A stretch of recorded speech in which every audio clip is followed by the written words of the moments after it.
घेण्याचं एक महत्वाचं कारण म्हणजे सोलापुरातील या जमीन जागेबाबत जनतेमध्ये अनेक प्रकारचे गैरसमज करणे, उलटसुलट चर्चा करणे, यामुळे गेल्या 15 वर्षापासून जुनी मिल जागेबाबत व जुनी मिलच्या ट्रस्टबाबत जो प्रचंड गैरसमज सोलापूरच्या निर्माण केलेला आहे, त्याबाबत मी गेले एक अर्धा महिने होऊन 2-3 पत्रपरिषद ज्यांनी घेतल्या ते त्यांच्या विचारून त्यांनी काही मांडणी केली, ट्रस्ट हे ते. आता जर मला जर तुझं यायचं असेल तर मी त्याचे काय बोलून चालणार नाही, तर विथ प्रूफ म्हणजे खरी वस्तुस्थिती काय हे सांगण्यासाठी मी आलो तुमच्यापाशी. जुनी मिल म्हणजे थोडक्यात 5 मिनिट घेतो तुमचे, त्या लिंक लागायला पाहिजे.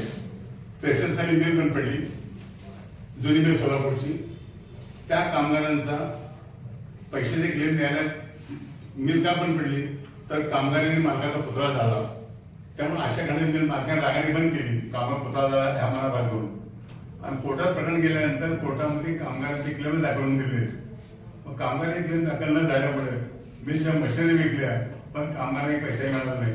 त्या ठिकाणी मिलच्या कामाचा मी बघा आमच्या चाळीमध्ये कामगार साडे असताना आतापेक्षा आपल्याला कोर्टात मिळते, न्याय मिळते, फक्त आश्वासन देत होती पण पैसा मिळाला नाही. 1988 साली पेपरला मी माझ्या दुकान बसलो होतो आणि जुनी मिल जागेचा लिलाव म्हणल्यानंतर मी बघितलं. आता कामगार मी बॉम्बेला गेलो, कोर्ट रिसर्च कार्यालयाने चौकशी केली की आता जागा विक्रीतून पैसे का मिळते. तेव्हा कोर्ट घेऊन सांगितलं की जुनी मिलच्या जागेच्या विक्रीच्या कक्षेत कामगारांचा तुझा प्रश्नच नाही, कारण का कामगारांची क्लेम दाखल नाही. तो प्रश्न हे समजल्यानंतर मग पुन्हा मी मुंबईतले आमचे वकील, हायकोर्टातले वकील पुष्कळ चौकशी केली तर म्हणजे 25 वर्षात क्लेम कसे दाखल करायचे. पण मुंबईतले एका हायकोर्टाच्या वकिलांनी सांगितलं तुमच्यात जर कामगार पहिलं हिंमत आहे का. मी म्हणलं हिंमत आहे, कामगारांना काय देऊन घेऊन जीव जात हायकोर्ट जीव द्यायला तयार आहे. नाही म्हणले. बॉम्बे हायकोर्टाचे चीफ जस्टिस चंद्र धर्मे साहेब ते फार चांगले आहेत, तुम्ही हे प्रश्न तुमच्या मांडा. ते मी कसं कागद येत नाही तर त्यांच्या कॅबिनेटमध्ये बोलून त्यांचे पाय धरले आणि सोलापूरच्या कामात झालेला अन्यायाचा त्रास कल्पना दिली. त्या चीफ जस्टिसने बार म्हणजे जनरल सेक्रेटरी यांना जवळ करून मला 25,000 रुपये आमच्या 3 लीगलतर्फे हायकोर्टामध्ये 25 वर्षांचे क्लेम दाखल केले आणि जुनी मिलची जागा विक्रीतून कामगारांना पैसे देण्याचे आदेश मिळवले. इथपर्यंत माझं काम होतं. मी केलो. जुनी मिलची जागा घ्यायचा विक्री सपना सुद्धा विचार केलेला नव्हता. हे केल्यानंतर तर औरंगाबादचे बिल्डर जुगल किशोर तापडिया हे ते लिहिलं उतरलं होते आणि 10 कोटी 87 कोटी प्रॉपर्टी, आता 1000 कोटी आहे पण तेव्हा 87 कोटी प्रॉपर्टी होती आणि कामगारांचे 3 कोटी मध्ये क्लेम होते आणि बाकी त्या 7 कोटी पण किंमत आली तर कामगार कसा मिळणार होता. पण जुगल किशोर तापडिया हे बाहेरचे उतरले होते, त्यामध्ये किंमत वाढवते तर त्यांना मारून त्यात हक्कल होतं. त्यामुळे किंमत 1,70,00,000च्या आत कोण जागा घ्यायला तयार नाही. मग सोलापूरच्या पुण्यातले मुंबईची बिल्डर रिंग केली, रिंग करून सर्व जागा 2 कोटीच्या घ्यायचा पूर्ण डाव झाला. मग तेव्हा मग आम्ही चीफ जस्टिस म्हणले ती जागा तर कमी कमी विकली गेली, ती कोर्ट मध्ये चीफ मध्ये पडल्या तो जागा कोण म्हणून आम्ही किंमत वाढवतो. मग तो 6 सप्टेंबरला लिलाव होणार होता. कोर्टाने लिलाव आम्ही थांबवला 2 कोटीच्या आत जाणारा. आम्ही लिलाव 10 परमिशन घेतली.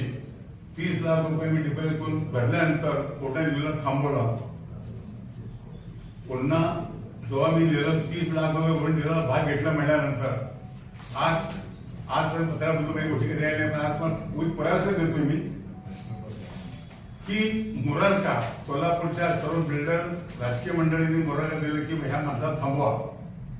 मी लिहिलं भाग किंमत वाढवणार त्यांच्यावर ठरवलं तर मिलच्या मालक मोरारकाने आपले सोलापूरचे बिल्डर म्हणजे पैसे आहेत बाबूभाई मेहता आणि कांदे भाटिया यांना माझ्याकडे पाठवलं आणि मोरारने तुम्हाला बोलवलं हे झालं. तर त्या उद्योगमध्ये सोलापूरचे डॉक्टर वळसंकर अत्यंत सभ्य आणि प्रामाणिक व्यक्ती यांनी मी जुनी मिलच्या कामगारांचे क्लेम दाखल केले आणि जुनीचे माझा सत्कार माझ्या जुनी चाळी घरात आला तर माझा सत्कार केला त्यांनी.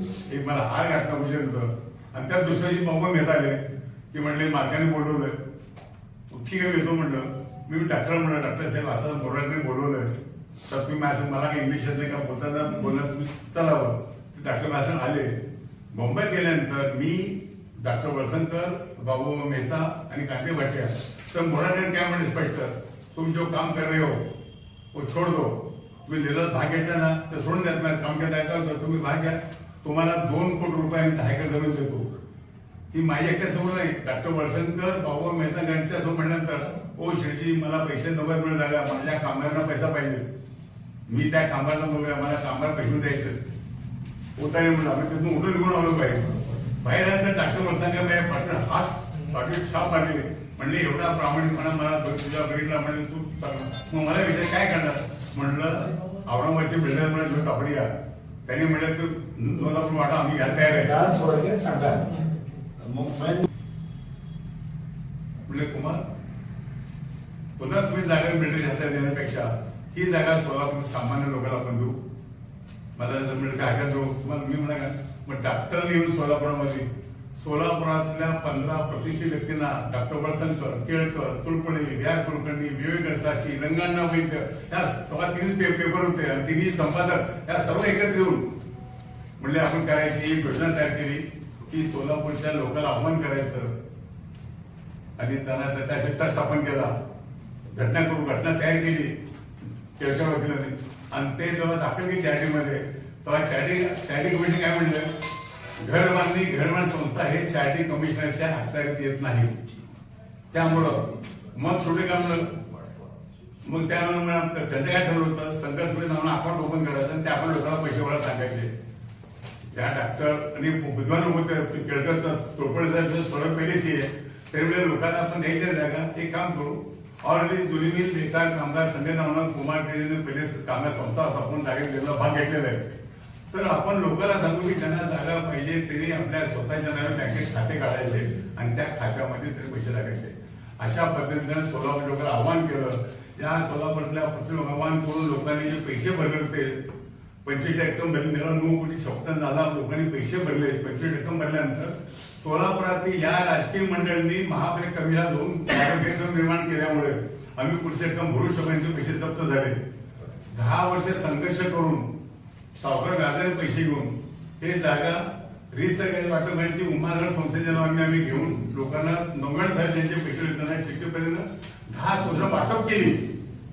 पण या जागा कमी पाहिजे होता अशा लोकांनी गेल्या 15 वर्षापासून ही सत्य वस्तू असताना जाणीवपूर्वक आम्हाला अनेक अडचणी केल्या, कोर्टामध्ये केस दाखल केले. एवढंच नाही तर मला कोर्टात घालण्यासाठी कोर्टात टाकून मी शांत राहिलो. मी आज बाहेर आल्यानंतर सर्व मोठी प्रोडक्ट तयार केले. आज मला हे पदार्थ घ्यायचं एवढं सांगत कारण का माझ्या तुमच्या प्रेसवर मी सर्व दिलेलं आहे. मी आज तुमच्या पैसे एवढ्यासाठी आलोय की या जुनिमिलच्या जागेमध्ये आम्ही जुनिमिल बेकार सांगा सर ट्रस्ट 1% संबंध नाही. त्यासाठी जुनिमिलच्या जागेचा लिलाव केव्हा काढला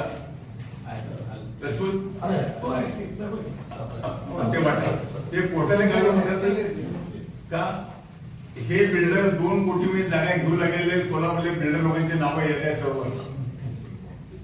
आणि मी लिलावामध्ये केव्हा भाग घेतला जेव्हा कामगारांना पैसे जागा वाढवण्यासाठी 88 साली म्हणजे चॅरिटी कमिशनरची धर्माच्या खात्याखाली संस्था रजिस्टर करण्यासाठी हे लोक येण्यापूर्वी मी जुनिमिलच्या जागेमध्ये फक्त जुनिमिल सगळे समिती स्थापन केली ते अनरजिस्टर आणि त्यांनी 30 लाख रुपये भाव घेतला होता. त्यामुळं जुनिमिल जागेचा आणि चॅरिटी संस्थेचा कुठलाही अर्थ संबंध नाही. ते आता प्रेस कॉन्फरन्सचा नेमका उद्देश सांगा. लोकांकडून राजकीय लोकांकडून पैसे घेऊन जे माझ्या विरोधात गेल्या 15 वर्षापासून खोटे कारस्थान करतात आणि पत्रकार समोरून आज मला सांगा संघर्ष समितीचा संस्थापक मी आजपर्यंत समजायला चालल्यात. आज मी अजून तुमचे ते अडकेनी खोटे कागदपत्र केले, खोटे पुरावे केले, बिल्डर लोकांकडून पैसे घेतले याबद्दल त्यांच्यावरती कोर्टामध्ये प्रोसेस होऊन त्यांना जामीन बाहेर आलं हे कोर्टाच्या आवडीचे काय माझ्यापाशी. पण मी त्याच्याबद्दल बोललो होतो. आज का बोलतोय एक कोर्टा येईल ते वाटतं ते उलट सोडून बोलायचं. जे संघर्ष स्थापन केले 16-17 वर्ष होता 30,000 रुपये जागेत याईने पैसे भरलेले यांचा कुठलाही संबंध नसताना यायचं, देवाने बोलायला शब्द दे, वाटलं उठलं काय बोलायचं. मी एवढंच विनंती करेन की हे माझे खाते नाहीत. कोर्टाने त्याच्यावरती गंभीर ताशेर म्हणून 7 कलम लावून त्याच्यावरती 15च्या जामीन तो बाहेर आहे. मी घरी गेलो असं टिकलं, पण आता जास्त बोलवं लागला म्हणून तुमच्यापर्यंत मला हे सांगावं लागेल की मी प्रामाणिक म्हणणार नाही, पण माझी नैतिकता मला माहिती आहे काय ते. मला जाताना एक इंच जमीन घेऊन जाणार नाही. मी माझ्या जाताना मातीच येणार नाही. मी जाताना माझे कर्म घेऊन जाईन. आजपर्यंत मी जे कर्म केले, मला आज मी या लोक आजही तुमच्यासोबत सांगतोय, ज्या लोकांनी जाणीवपूर्वक खोट्या तक्रारी करून या राष्ट्राला गुंतवणूक बंद पडलेले ते 200-250 रुपये राहिले.